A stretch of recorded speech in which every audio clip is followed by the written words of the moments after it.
Você conhece a química orgânica, aquela que fala sobre os elementos com carbono, mas será que você sabe como é que ela surgiu?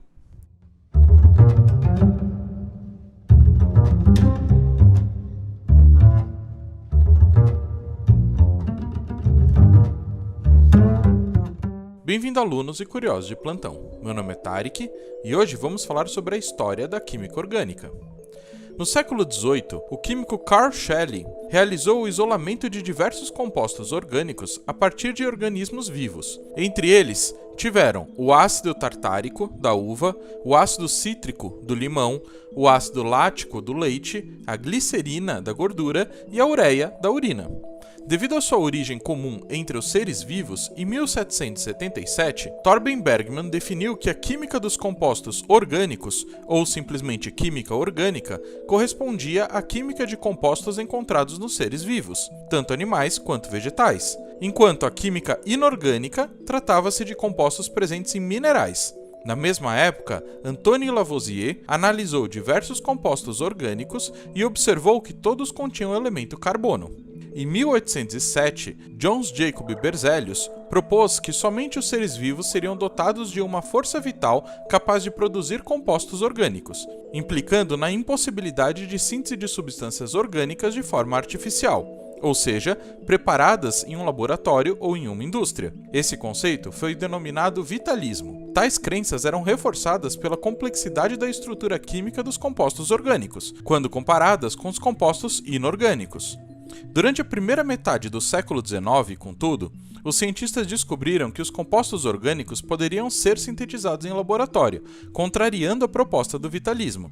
Por volta de 1816, Michael preparou sabonetes feitos de gorduras e alcalis. Em 1828, Frederick produziu ureia, um componente da urina, a partir do sal inorgânico cianeto de amônio, sendo essa preparação atualmente chamada de síntese de Wohler. Nos anos seguintes à síntese de Wohler, muitas outras substâncias orgânicas foram sintetizadas. Em 1845, Adolf Kolbe realizou a primeira síntese de um composto orgânico, o ácido acético, a partir dos seus elementos componentes. 11 anos depois, o químico inglês William Perkin, ao tentar fabricar o quinino, fabricou acidentalmente um corante orgânico conhecido como malveína, e foi um sucesso esse corante. Devido ao grande sucesso financeiro dessa descoberta, o interesse nos estudos em química orgânica aumentou significativamente, com Perkin servindo como exemplo para a indústria química na Inglaterra. Na Alemanha, o trabalho de August, antigo professor de Perkin, também possibilitou o desenvolvimento da química alemã, no final do século XIX.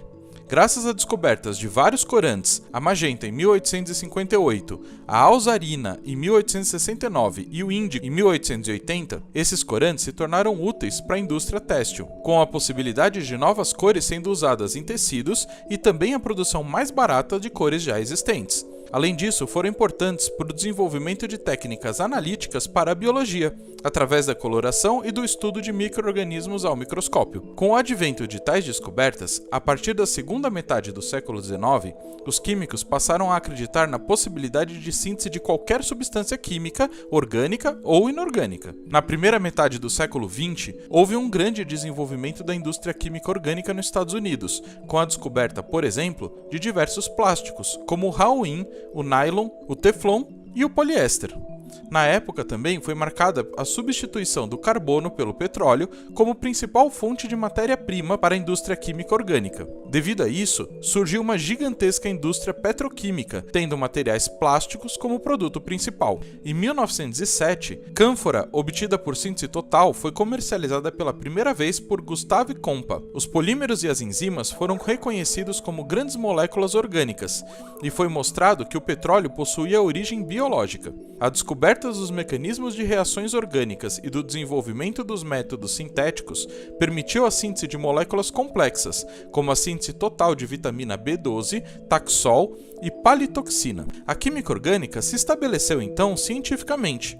As suas tecnologias derivadas são de grande importância para a qualidade de vida e para a riqueza das nações. Síntese de fármacos, polímeros, fertilizantes, qualidades de águas e alimentos são alguns exemplos da relevância da química orgânica nos dias atuais. A pesquisa abriu novos horizontes para a ciência da vida, produtos naturais, novos materiais e nanotecnologia, permanecendo ativa na síntese de novos compostos, na descoberta de novas reações químicas e na determinação de propriedades de compostos orgânicos e mecanismos de reações. Mas isso é só o começo da química orgânica. A gente ainda tem muito mais coisa para descobrir e muito mais coisa para explorar. Quem sabe você não pode ser um químico nessa área? Eu espero que você tenha gostado desse vídeo. Não se esqueça de curtir e compartilhar. E lembre-se que toda semana temos um vídeo novo de química aqui no canal. Então se inscreve e ativa o sininho aqui e eu vejo vocês semana que vem.